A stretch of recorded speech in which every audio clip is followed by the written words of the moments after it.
어제 새벽 어느 중소 제조업체 사장님이 잠을 못 주무셨습니다. 밤새 전화가 왔습니다. 거래처 사장들, 노무사, 법무법인 다들 같은 이야기를 했습니다. 이제 어떻게 하냐고. 이 사장님만의 이야기가 아닙니다. 지금 대한민국 중소 제조업, 협력사, 용역 계약을 쓰는 사업장이라면 어제부터 뭔가 달라졌다는 걸 느끼셨을 겁니다. 아직 실감이 안 되신다면 이 영상이 그 실감을 드릴 겁니다. 3월 10일 노란봉투법이 시행됐습니다. 그 하루 동안 무슨 일이 벌어졌는지 아십니까? 대한민국 산업 현장 곳곳에서 하청 노조들이 원청 대기업에 직접 교섭을 요구했습니다. 포스코, 한화오션, HD 현대중공업, 현대차, 한국지, M, 법 시행 첫날 하루 만에 일어난 일입니다. 그런데 왜 중소기업 사장님들이 밤잠을 못 자냐고요?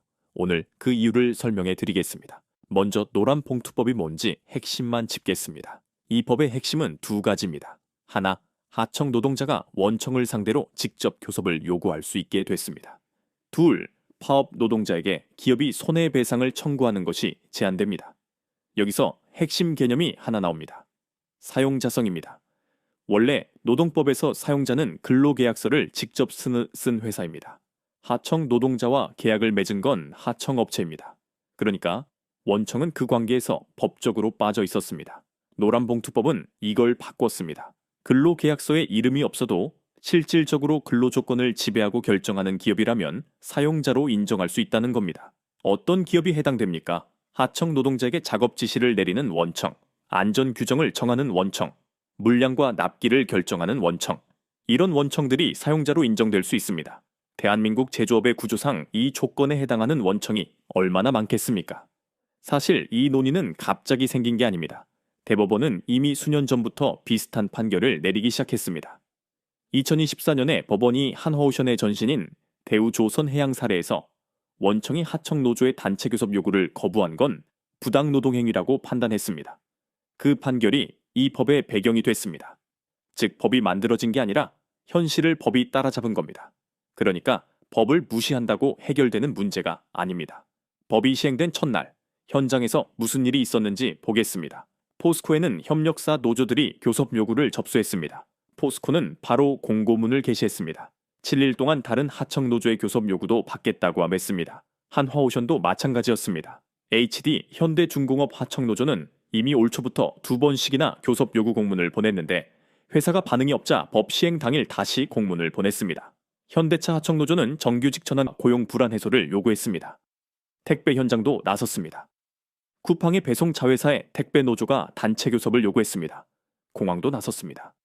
인천공항 하청 노동자들이 공항공사를 상대로 직접 교섭을 촉구했습니다. 대학 청소 경비 노동자들도 나섰습니다. 연세대 앞에서 기자회견을 열고 대학이 직접 교섭에 나서라고 했습니다. 철강, 조선, 자동차, 택배, 공항, 대학. 법 시행 하루 만에 전 산업으로 번졌습니다. 하루 만에 수백 개의 하청 노조가 수백 개의 원청에 교섭을 요구했습니다. 고용노동부가 직접 현황을 집계해서 발표했을 정도입니다. 이게 얼마나 거대한 움직임이었는지 정부가 그 하루를 공식 기록으로 남긴 겁니다. 그리고 이건 시작입니다. 처음 교섭 요구가 들어간 곳들에서 어떤 판단이 나오느냐에 따라 다음 물결이 결정됩니다. 4월 중순이 되면 노동위원회의 첫 판단이 나올 겁니다. 그때가 진짜 시작입니다. 그런데 이게 왜 대기업 협력사를 다니는 분들, 중소기업을 운영하는 사장님들과 직접 관계가 됩니까? 대기업 정규직 노조 이야기라면 다들 알고 있습니다. 그건 수십 년 된 이야기입니다. 그런데 이번엔 다릅니다. 이번에 움직이는 건 하청입니다. 하청 노조가 원청을 직접 칩니다. 그리고 그 하청은 우리 주변 어디에나 있습니다. 여러분 사업장 안에도 옆에도 발주처에도 있습니다. 대기업과 중소기업은 수직으로 연결돼 있습니다. 위에서 터진 불이 아래로 내려오는 데는 시간이 걸리지 않습니다. 포스코와 현대중공업에서 시작된 이 흐름이 그 협력사들로, 그 협력사의 협력사로 번지는 건 시간 문제입니다. 일본에서 비슷한 제도가 시행됐을 때 중소제조업 현장이 가장 먼저 흔들렸습니다. 대기업은 법무팀이 있습니다. 중소기업은 그게 없습니다. 준비의 차이가 결과의 차이가 됩니다. 한 가지 시나리오를 생각해 보십시오. 원청 대기업이 하청 노조와 교섭을 시작했습니다. 노조는 임금 인상을 요구했습니다. 원청이 그 요구를 수용하면 어떻게 됩니까? 원청은 그 비용을 어딘가에서 충당해야 합니다. 그게 협력사 단계에서 나올 가능성이 높습니다. 납품 단가가 더 깎입니다. 아니면 물량이 줄어듭니다. 협력사인 중소기업 사장님 입장에서는 내 회사 노동자도 아닌 사람들의 임금 협상 결과가 내 매출과 수익에 직접 영향을 주는 구조가 됩니다. 여기서 끝이 아닙니다. 이 법의 파장이 중소기업 자체에도 올 수 있습니다. 여러분 사업장에 외주 업체가 있다면 그 외주 노동자들이 여러분을 원청으로 보고 교섭을 요구할 수 있는 길이 열린 겁니다. 청소, 경비, 물류, 식당, 회사 안에서 도급 계약으로 운영 중인 모든 것들이 잠재적인 교섭 요구 대상이 될 수 있습니다. 그런데 더 현실적인 문제가 있습니다. 교섭 자체보다 파업입니다. 이 법은 파업 노동자에게 기업이 손해배상을 청구하는 것을 제한합니다. 기존에는 파업으로 손해가 생기면 노동자 개인에게 배상을 청구할 수 있었습니다. 그 무기가 사실상 파업을 억제하는 역할을 해왔습니다. 이제 그 억제 수단이 약해졌습니다. 파업 리스크가 올라간다는 뜻입니다. 대기업도 두려운 파업인데 중소협력사는 단 며칠의 납품 중단도 치명적일 수 있습니다. 그렇다면 지금 가장 불안한 지점이 어디냐? 사용자성 판단입니다. 원청이 하청 노조의 교섭 요구를 받으면 가장 먼저 노동위원회가 이 원청이 사용자인지를 판단합니다. 사용자로 인정되면 교섭에 응해야 합니다. 거부하면 부당 노동 행위가 됩니다. 문제는 이 판단 기준이 아직 완전히 정착되지 않았다는 겁니다. 실제로 한 노무법인에서는 이렇게 말했습니다.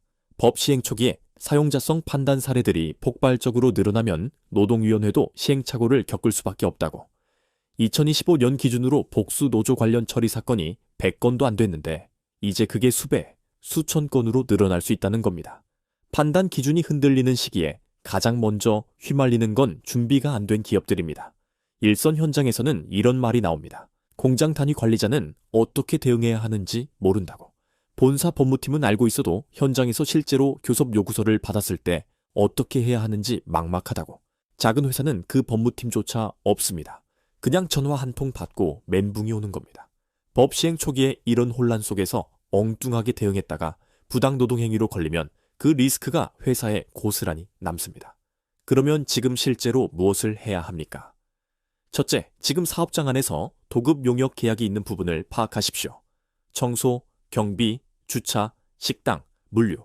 이 중에서 여러분이 작업 지시를 직접 내리거나 업무 시간을 정하거나 안전 관리에 개입하는 부분이 있습니까? 그게 있다면 사용자성 판단에서 걸릴 수 있습니다. 먼저 파악하고 있어야 대응할 수 있습니다. 모른다고 해서 피해 가는 게 아닙니다. 교섭 요구가 오고 나서야 파악하면 그때는 이미 절차가 시작된 겁니다. 선제적으로 파악해두는 것과 뒤통수를 맞는 것은 다릅니다. 지금 당장 노트 하나 꺼내서 우리 회사 안에 외주관 어디 있는지 적어보십시오. 그게 오늘 할 수 있는 가장 빠른 첫걸음입니다. 둘째, 노무사나 법무법인에 빠르게 자문을 구하십시오. 이 법은 이제 막 시행됐습니다. 판례와 노동위원회의 판단 기준이 아직 쌓이는 중입니다. 처음 사례들이 어떻게 결론 나느냐가 앞으로의 기준을 만들어갑니다. 초기에 제대로 대응하는 것이 나중에 훨씬 중요합니다. 셋째, 원청 대기업과의 관계에서 단가 구조를 점검하십시오. 원청이 하청 노조와 교섭 결과를 어떻게 처리하느냐에 따라 협력사에 오는 압박이 달라집니다. 지금 납품 구조에서 여유가 있는지 없는지를 미리 파악해두는 것이 중요합니다. 갑자기 단가 압박이 왔을 때 대응 방안을 미리 준비해둔 기업과 그렇지 않은 기업의 차이가 납니다. 원청이 커질수록 여러분이 협상할 수 있는 여지가 줄어듭니다. 지금처럼 법적 환경이 바뀌는 시기에 원청 의존도가 너무 높은 구조라면 그걸 점검하는 것 자체가 리스크 관리입니다. 마지막으로 한 가지 드리고 싶은 말이 있습니다. 이 법에 대한 찬반은 여러 입장이 있습니다. 하청 노동자들 입장에서는 오랫동안 요구해온 권리입니다. 경영계 입장에서는 예측하기 어려운 리스크입니다. 어느 쪽이 옳고 그르냐를 오늘 판단하자는 게 아닙니다. 지금 이 법은 시행됐습니다. 찬성하든 반대하든 법은 현실입니다. 현실에 맞게 준비하는 것이 먼저입니다. 중소기업 사장님들, 협력사 임원분들, 불안한 마음은 이해합니다. 20년, 30년 사업을 하면서 이런 변화가 처음이 아니실 겁니다. 주 52시간이 생겼을 때도 최저임금이 급격히 오를 때도 다들 어떻게 버텨냈습니다. 이번에도 마찬가지입니다. 그런데 그때와 지금의 차이가 있습니다. 그때는 내 직원들과의 관계 문제였습니다. 지금은 내가 계약서를 쓰지 않은 사람들과의 관계 문제가 됩니다. 그만큼 예측하기가 어렵습니다. 불안한 채로 멈춰 있는 것과 불안하더라도 먼저 파악하고 움직이는 것은 전혀 다른 결과를 낳습니다. 이 채널은 이런 법과 제도 변화가 실제로 여러분 사업장에 어떤 영향을 미치는지 계속해서 전달해 드리겠습니다. 4월 중순이 되면 노동위원회의 첫 판단 사례가 나옵니다. 그게 어떻게 결론 나느냐에 따라 앞으로 수천 건의 교섭 요구 방향이 달라집니다. 그 결과도 바로 이 채널에서 전달해 드리겠습니다. 구독과 좋아요 부탁드립니다.